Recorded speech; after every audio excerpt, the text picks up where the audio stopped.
breaking news out of Hawaii this morning. A deadly fire in a high-rise building not far from legendary Waikiki Beach in Honolulu. Yeah, this fire coming just weeks after that lethal inferno in London that claimed about 80 lives. Horrifying images such as these broadcast around the world. And this morning in Hawaii, big questions about what started the fire and why there were no sprinklers in that building. And there are also stories of survival that are pouring in this morning. We're going to be speaking with the mayor of Honolulu in just a moment, but we start here with ABC's Marcy Gonzalez, who has the very latest from our Los Angeles bureau. Marcy, good morning to you. Paula and Dan, good morning. This morning, some parts of that building are still smoldering. Firefighters putting out flames that rekindled and doing sweeps of that massive building with more than 500 apartments, making sure there are no other victims. Overnight, at least 3 people killed in this 5-alarm apartment fire in Honolulu, just 10 minutes from Waikiki Beach. The next thing we know, the smoke just billows out. Windows are being broken, glass is flying all over. Wow, you guys, this is crazy. The fire breaking out on the 26th floor of the Marco Polo building and spreading. Residents watching as flames and smoke engulfed their homes. And then it jumped to the 27th floor. And then it jumped to the 28th floor, and that's when I said, I'm out of here. More than 100 firefighters on scene, evacuating some residents and instructing others to shelter in place.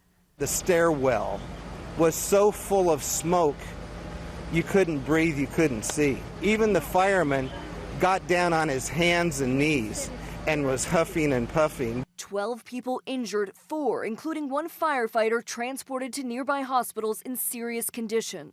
And I heard 3 or 4 women's voices screaming, constant screaming, just screaming. I mean, it was terrifying. This fire similar to the deadly inferno that consumed Grenfell Tower in London a month ago, killing about 80 people. I think we were all feeling nervous, worried, concerned, a little freaked out. Investigators say this high-rise in Honolulu did not have sprinklers since building codes didn't require them when it was built in 1971.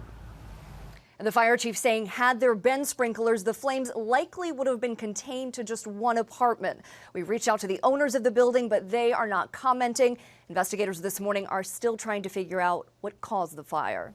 Dan? So many questions. Marcy, thank you. Just moments ago, I spoke with the mayor of Honolulu, Kirk Caldwell. Mayor Caldwell, thank you very much for joining us this morning. Let's start with the sprinkler issue. So much concern about the lack of sprinklers in this building. Are there other large buildings in your city that also lack sprinklers, and what can you do about this? Yes, Dan, there are. Any building that was built prior to 1971 did not have a sprinkler system. It was a high-rise. It was not mandated under our building code.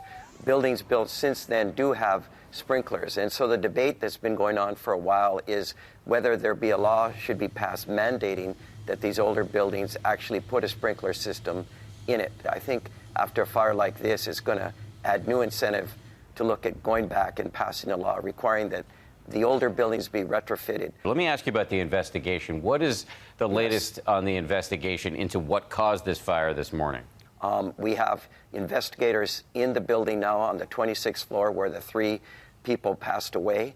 They're removing the bodies from that floor and bringing them down to the ground level to conduct a further examination. As of this date, they don't know what the cause of the fire was. They don't see any indication of foul play, but they'll be looking at that also.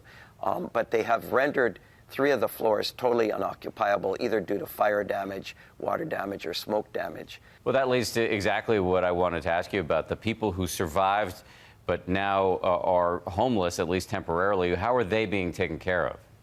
So they are just down the street in a private school, and about 50 residents are in that gym tonight. Mayor Kirk Caldwell, we really appreciate you joining us on what is a difficult morning for your city and for you. Thank you. Thank you very much. As he said, this debate over retrofitting these older buildings with sprinklers is really going to heat up now. And it's sad that it takes a tragedy for everybody to go back and take another look at that legislation.